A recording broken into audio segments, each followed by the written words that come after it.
principal importancia que tienen las elecciones sindicales es para mejorar las condiciones de vida y de trabajo de los trabajadores y trabajadoras, desde la empresa hasta la negociación colectiva y hasta aquellas medidas que se pueden negociar con las administraciones, sean las administraciones autonómicas o las administraciones centrales. Hay que entender una cosa: a mayor organización, mayores derechos. Eso está demostrado empíricamente, se puede ver desde el inicio del ciclo electoral en nuestro país, ¿no? Por tanto, en las empresas donde hay representación, los trabajadores y trabajadoras tienen un nivel de interlocución con el empresario que está abocado siempre y por definición a ir mejorando progresivamente las condiciones de vida y de trabajo. Donde no hay representación, los trabajadores y trabajadoras están abandonados a su suerte. El empresario puede articular una suerte de relación individualizada en detrimento de las mejoras colectivas. Son mucho más vulnerables y, por definición, vuelvo a repetir, están más desprotegidos. Por tanto, las elecciones sindicales lo que tienen es mayor organización de los trabajadores y trabajadoras para la defensa de sus intereses y, por tanto, hay que relacionarla directamente con la mejora de sus condiciones de trabajo. Lo que pasa es que la representación sindical también es una fuente de medir el peso específico que tiene cada uno de los sindicatos. ¿Por qué? Porque lo podríamos medir por la afiliación, lo podríamos medir por la interlocución en la negociación colectiva, pero estas cosas siempre están sujetas a las interpretaciones. Aquí hay mucha, digamos, doble intención cuando se pregunta a los sindicatos sobre la afiliación que tenemos. Porque digas lo que digas, siempre les parece que puedes estar mintiendo o puede parecerles siempre demasiado poco porque no utilizan otros elementos de referencia. Las elecciones sindicales no ofrecen ni trampa ni cartón. Quien quiera verificar la representación de cada una de las organizaciones sindicales solo tiene que ir al registro de las oficinas públicas y allí le darán los datos que reflejan cuántos delegados y delegadas tiene cada uno de los sindicatos que concurren a los procesos electorales. Y en ese sentido es un valor incalculable para medir luego cómo se configuran las mesas de negociación de los convenios colectivos o cómo se establece la representación para la interlocución con los gobiernos autonómicos o el gobierno central, ¿no? Por tanto, las elecciones sindicales son fuente de derechos y son fuente de legitimación. Y hay que tener en cuenta, a mayor organización, mayores derechos. Aquellos trabajadores y trabajadoras, por las razones que sean, que no celebran elecciones sindicales, están perdiendo una oportunidad de mejorar sus condiciones de vida y de trabajo.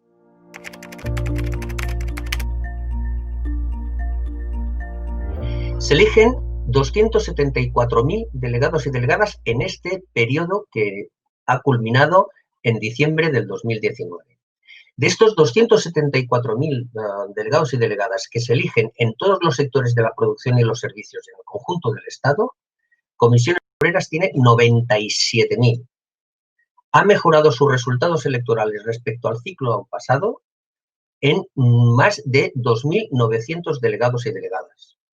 Y para que os hagáis una idea, Comisiones Obreras tiene 9.500 delegados y delegadas más que la segunda fuerza sindical en este país. Teniendo en cuenta, además, que entre el sindicalismo confederal que representamos, Comisiones Obreras y UGT, acaparamos el 70% de los delegados y delegadas del conjunto elegido, estando la tercera fuerza con 11.000 delegados y delegadas.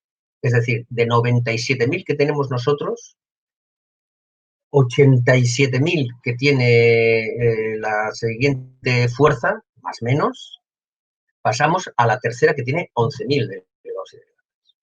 Ese es el nivel de representación que hay en este país.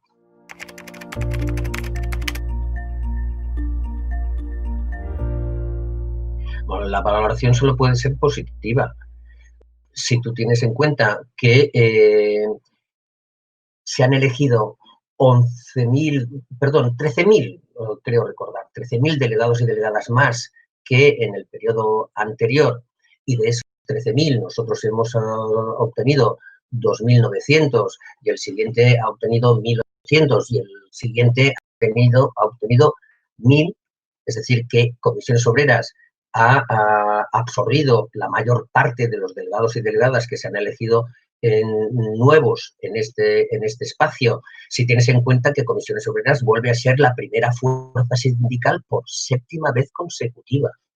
Y si tienes en cuenta que encima lo hacemos incrementando la diferencia con respecto a nuestro más directo competidor, pues solo puede ser una valoración positiva. Si descendemos en los análisis y vemos que en todos los sectores de la producción de los servicios que agrupamos en nuestras federaciones sectoriales, desde la industria, a los servicios a la ciudadanía, a los servicios privados, la construcción, la enseñanza, la sanidad, etcétera, etcétera, en todos somos la primera fuerza sindical. Y en el mapa del conjunto del Estado hemos incrementado los resultados donde ya éramos primera fuerza, hemos mejorado los resultados significativamente donde éramos la segunda fuerza, acortando de manera muy sustancial las diferencias, es decir, que la valoración solamente puede ser positiva. ¿Quiere decir eso que nos debemos relajar, que debemos ser autocomplacientes? En absoluto.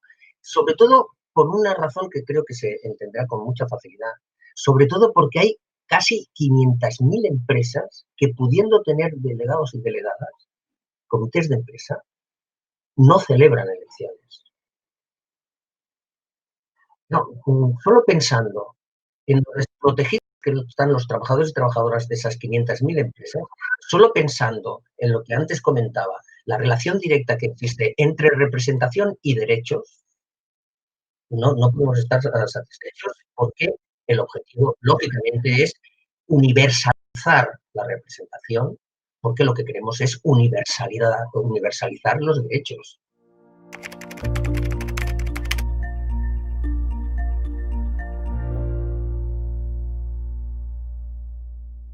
Hombre, por algo porque todo el mundo podrá entender, porque a pesar de que han ido saliendo certificaciones de las oficinas públicas en la medida en que el periodo de concentración culminó en diciembre del 19, a todos y a todas nos ha pillado la extensión de la pandemia y la declaración de estado de alarma, ¿no? Por tanto, ahora la prioridad no era hacer públicos los resultados electorales, por muy relevantes que estos sean, sino atender las urgencias que reclamaba las consecuencias económicas de la crisis sanitaria, particularmente lo que ha hecho referencia a los ERTEs, a los despidos y satisfacer las necesidades de los trabajadores y trabajadoras que se han visto bajo esta situación, ¿no?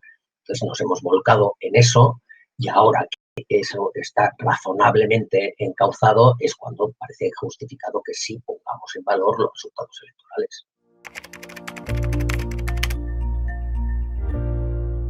Bueno, la línea de atención del coronavirus a mí me gustaría no limitarla a la línea de atención. Yo lo que quisiera comentaros es que el sindicato ha dado una respuesta ejemplar ante una situación novedosa para todo el mundo, desde los gobiernos, las administraciones locales, autonómicas, los empresarios, el ciudadano común y corriente, ante una situación tan excepcional como la que vivimos en aquellos momentos y seguimos de alguna manera viviendo, el sindicato puso todos sus recursos a disposición de aquellas personas que peor lo estaban pasando y que más necesitaban de protección.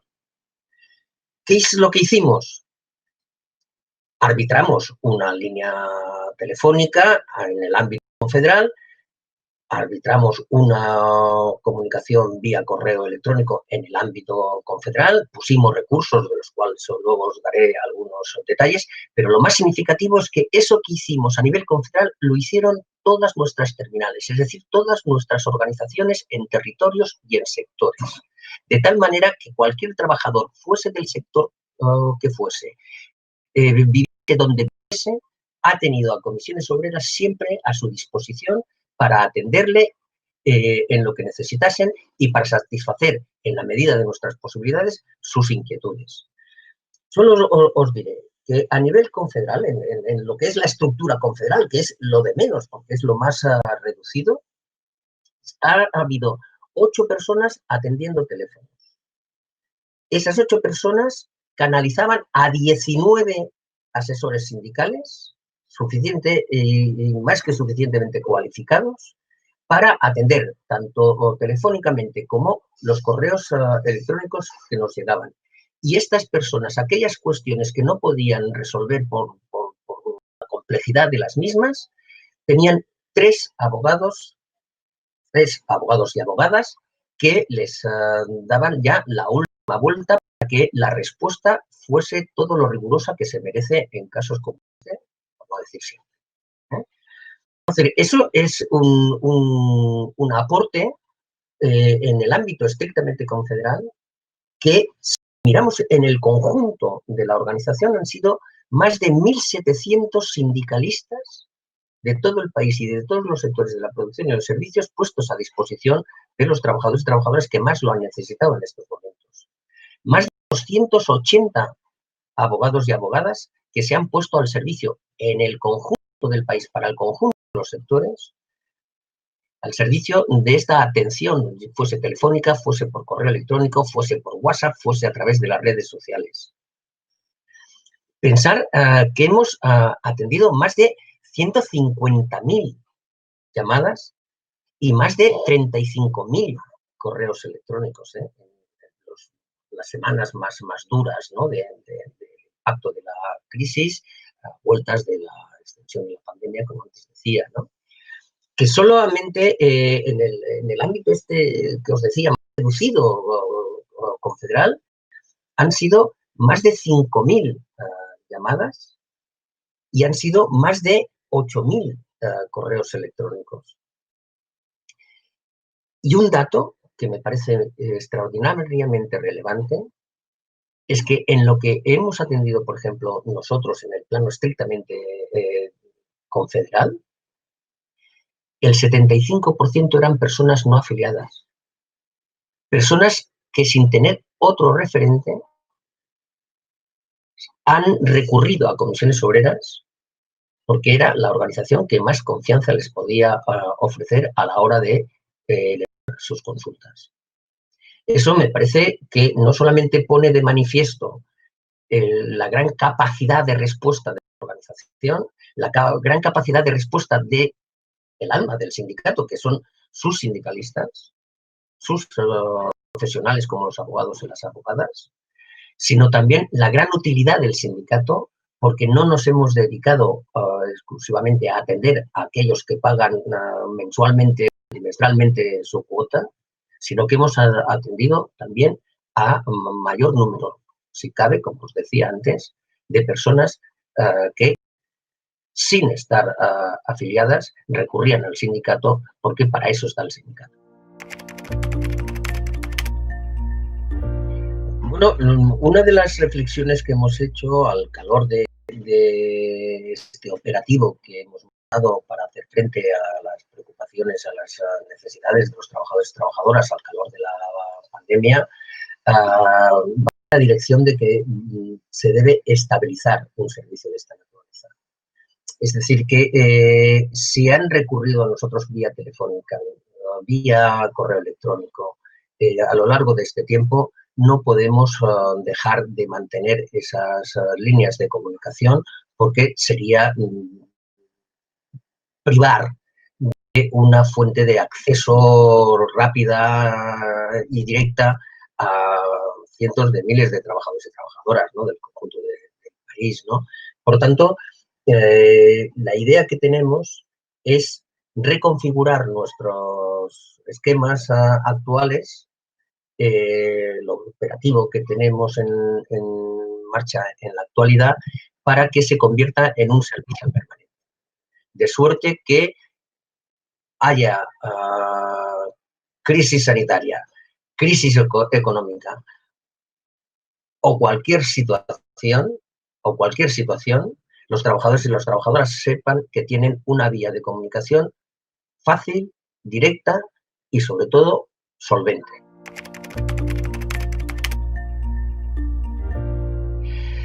Bueno, os lo podéis imaginar. Pensar que este ha sido un servicio que ha estado habilitado de lunes a domingo, incluidas fiestas de guardar. Es decir, ha sido permanente durante todos los días de la semana y, vuelvo a repetir, incluso en días teóricamente festivos, dado el grado de confinamiento, ¿no?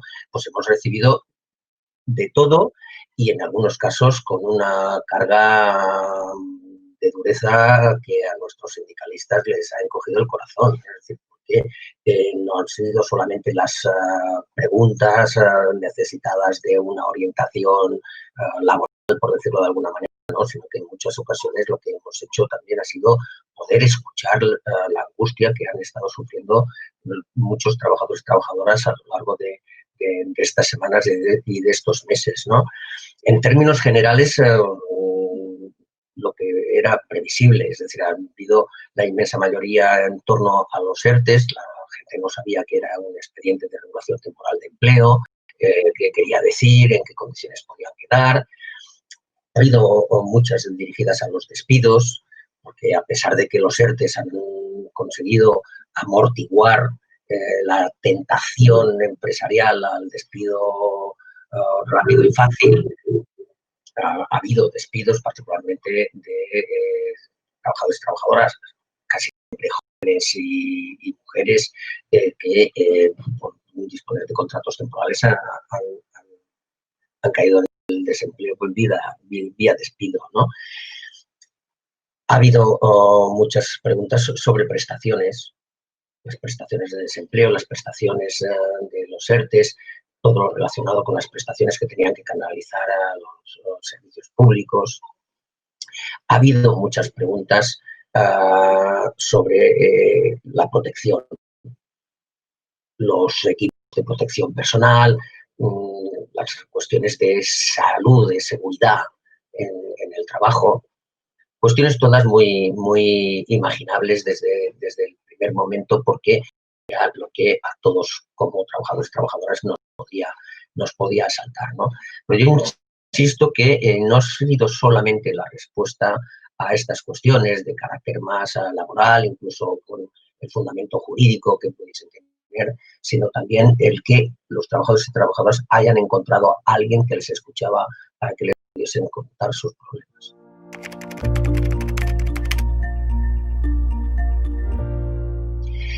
Fundamentalmente que piensen que sus derechos, que es lo que han puesto de manifiesto esta crisis, es decir, la fragilidad de los mismos, sus derechos no se resuelven puntualmente por una consulta que en un momento de angustia puedan hacer.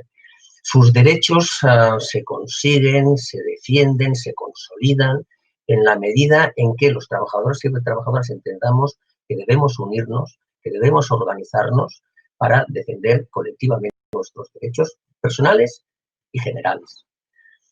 Que entiendan que el sindicato siempre va a estar ahí, pero que la fuerza del sindicato va a depender de que convirtamos esa consulta puntual en un apoyo a la acción cotidiana del sindicato. Yo lo diré claramente. Si Comisiones Obreras ha sido capaz de montar el operativo que hemos montado a lo largo de este tiempo y que seguiremos manteniendo en todo el Estado, en todos los sectores de la producción y de los servicios, es porque es una organización fuerte con capacidad para llevar a cabo eso. Y esa fortaleza y esa capacidad nos la dan nuestros afiliados y nuestras afiliadas. No vivimos de otras cosas, por mucho que haya quien especula permanentemente en esas campañas de acoso y derribo del movimiento sindical sobre la financiación pública, etcétera, etcétera. Comisiones Obreras vive eminentemente de las cotizaciones de sus afiliados y de sus afiliadas. Reforzar la afiliación es reforzar la capacidad para que el sindicato responda en condiciones de crisis, pero responda cotidianamente en algo que es un objetivo por definición de los intereses de los trabajadores y trabajadoras, la mejora permanente de nuestras condiciones de vida y de trabajo.